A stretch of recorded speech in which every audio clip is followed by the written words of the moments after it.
याद है आज हमारे पिताजी को जो लगभग पेंशन मिलती है वो 38,000 रुपए के आसपास में,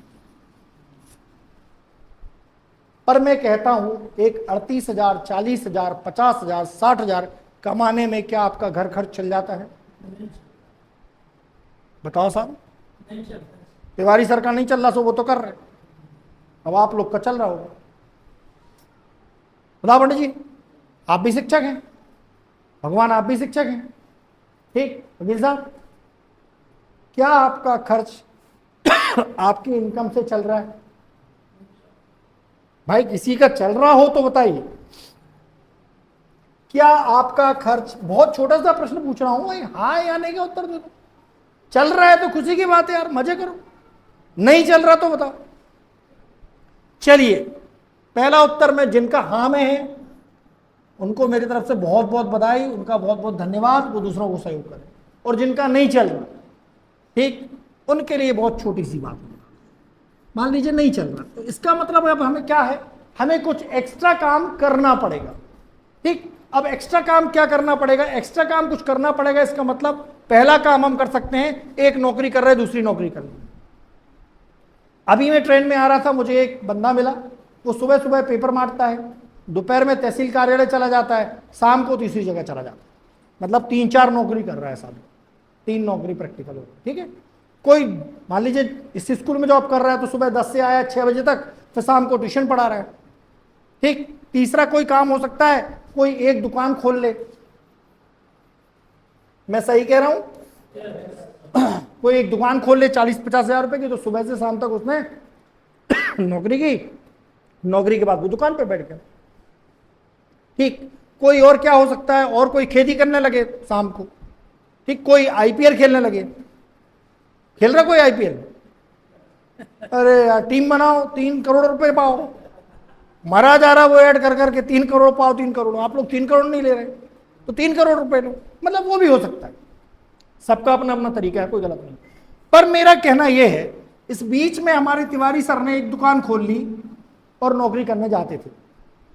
तिवारी सर का स्वास्थ्य किसी कारण से ठीक नहीं, अब 6-7 दिन उनकी दुकान खुली नहीं, नौकरी पर जा नहीं पाए। पैसे आएंगे नहीं, पैसे आने का कोई तरीका नहीं।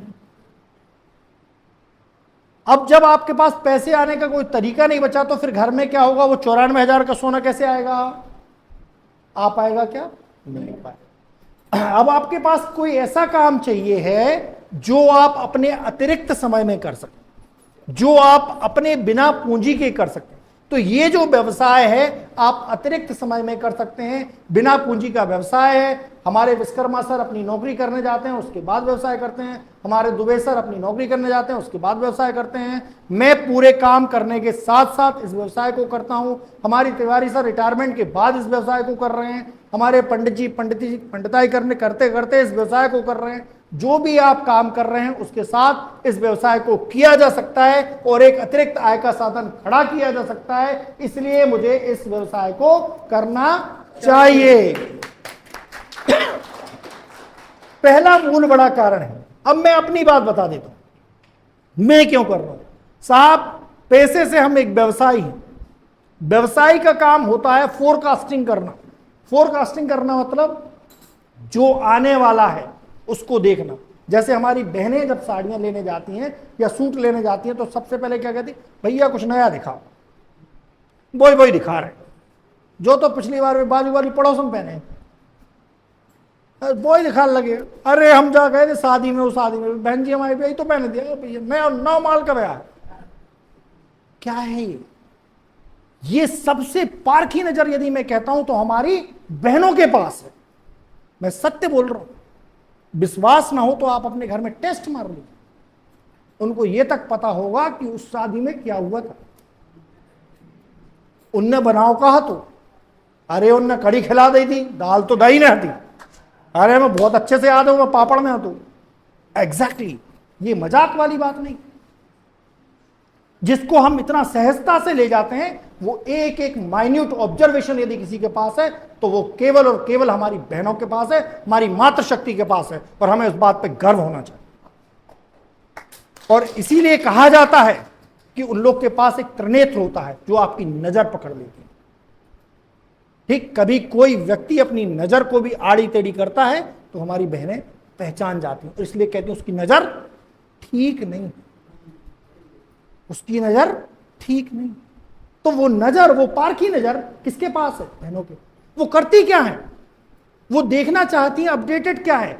एक व्यवसाय की सबसे पहली जो नजर होनी चाहिए वो यही होने चाहिए कि आपका भविष्य का व्यापार आप पहचानें, भविष्य के व्यापार को आप समझें। और ये जो अभियान है ये भविष्य का व्यापार है, व्यापार की नई टेक्नोलॉजी है। मैं नहीं कह रहा, गूगल बाबा, हम नहीं कह रहे, कौन कह रहा है? गूगल बाबा। आप गूगल पे सर्च करेंगे और लिखेंगे कि डायरेक्ट सेलिंग इंडस्ट्री क्या है, तो वो बोलेंगे कि 2025 में ये डायरेक्ट सेलिंग इंडस्ट्री 67,000 करोड़ का मार्केट होगा। इतना बड़ा मार्केट होने वाले व्यवसाय को, बिन पूंजी के व्यवसाय को, जिस व्यवसाय में हम सबसे ज्यादा पैसा दे रहे हैं, उसमें शेयर लेने का काम यदि हम कहीं से कर सकते हैं तो वो केवल और केवल एक अभियान है। तो मुझे लगता है यदि भविष्य के व्यापार को आप समझ रहे हैं, और भविष्य के व्यापार की बात मैं एक और बता देता हूं। अभी कौन पढ़ाने आने लगा है स्कूलों में? कठपुतली। अभी आप जो फोन लगाते हैं ना, कस्टमर केयर पे फोन लगाते हैं, शायद आप लोग पहचान ही नहीं पाते, आपसे बात करने वाली कोई महिला या कोई पुरुष नहीं होता, वो एक एआई का पुतला है जो आपसे बात करता है। और अभी धीरे धीरे धीरे धीरे आपने एसटीडी पीसीओ को बंद होते हुए देखा, क्योंकि आपके हाथ में मोबाइल आ गया। अभी आप बहुत सारी चीजों को बंद होते हुए देखेंगे। ड्राइवरलेस कार आ रही है मतलब ड्राइवर की जरूरत ही नहीं है। आप समझ रहे हैं? मतलब सारे ड्राइवर क्या हो जाएंगे? बेरोजगार। और ऐसे सारे व्यवसाय में बहुत सारे कृषक भाई भी बहुत सारी खेती करते हैं, धीरे धीरे धीरे धीरे एआई आ जाएगा, एआई टेक्निक से ये सारी चीज बदल जाएगी। लेकिन एक चीज कभी नहीं बदलने वाली, वो क्या है? रोटी, कपड़ा और मकान। ये अभियान जिस पे काम करता है उसका नाम है रोटी, कपड़ा और मकान। क्योंकि कपड़ा ये मैं पहने हूं, खाने का तेल ये आपके सामने है, और मकान यहां मतलब जो वॉल पेंट है इस पे हम दीवारों पे लगाते हैं, वो भी इस अभियान का पार्ट है। तो यदि भविष्य के व्यापार की हम बात करें तो दूसरा बड़ा कारण है कि यदि हमें भविष्य के व्यापार पे काम करना है तो ये भविष्य का व्यापार है, और व्यापार की नई टेक्नोलॉजी है, जो मेरा मूल मंत्र है जिसलिए मैं काम करता हूं। मेरा सीधा सोच ये है कि मुझे सीमित जगह काम नहीं करना। अभी आप जहां पे हैं वहीं पे काम कर सकते हैं। जैसे मैं बात करता हूं, मैं अपने दमों में काम करता हूं, केवल दमों के लिए काम कर सकता हूं। तो दूसरा बड़ा कारण है कि यह भविष्य का व्यापार और व्यापार की नई टेक्नोलॉजी है। तीसरी वजह मैं बताता हूं, और मुझे लगता है तीसरी सबसे बड़ी वजह है जो हर इंसान की जिंदगी का पार्ट है। देखिए, मैं थोड़ा सा बहुत सेंसिटिव मुद्दे पर बात कर रहा हूं, मेरी बड़ी विनती है, क्योंकि हम सबका परिवार है और हम सबके परिवार में ये घटनाएं हो सकती हैं। ऊपर वाले की तरफ से आने का टिकट तो सबको पता है, पर जाने का टिकट किसी को नहीं। पर जाना भी तय है। ये अटल सत्य है कि आप आए हैं तो जाएंगे। ठीक, आया है सो जाएगा, क्या राजा क्या रंक। अब जाना तो तय है, पर किसको कब जाना नहीं पता। आपको पता है कितनी दुखद घटना होती है जब एक परिवार चलाने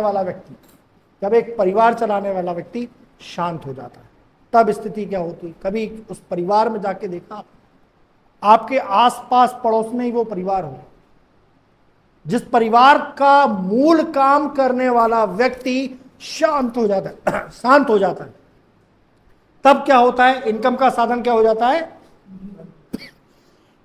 जीरो। जब इनकम का साधन आपका जीरो हो जाता है तो फिर घर कैसे चलेगा? बच्चों की पढ़ाई, राशन, कपड़े, व्यवहार, सारी चीजें क्या हो जाती हैं? आप मुझे एक बात बताइए, इस कटनी का कलेक्टर कौन है साहब? यादव जी, यादव। भगवान उनको बहुत लंबी उम्र दे, लेकिन हमारे यादव साहब को कभी कुछ हो जाए तो क्या उनकी पत्नी को कलेक्टर बना दिया जाए? नहीं। क्यों साहब? बिल्कुल क्यों ही है यार? अब मुझे एक बात और बताइए, यदि वो कलेक्टर आज की डेट में उनके पास कम से कम 7-8 तो नौकर होंगे, कम से कम लाख से 1.5 लाख 2 लाख रुपए उनकी तनख्वाह होगी, घर का सब कुछ होगा, तो क्या वो सब सुविधाएं उनकी पत्नी को दे दी जाएंगी? क्यों नहीं भाई?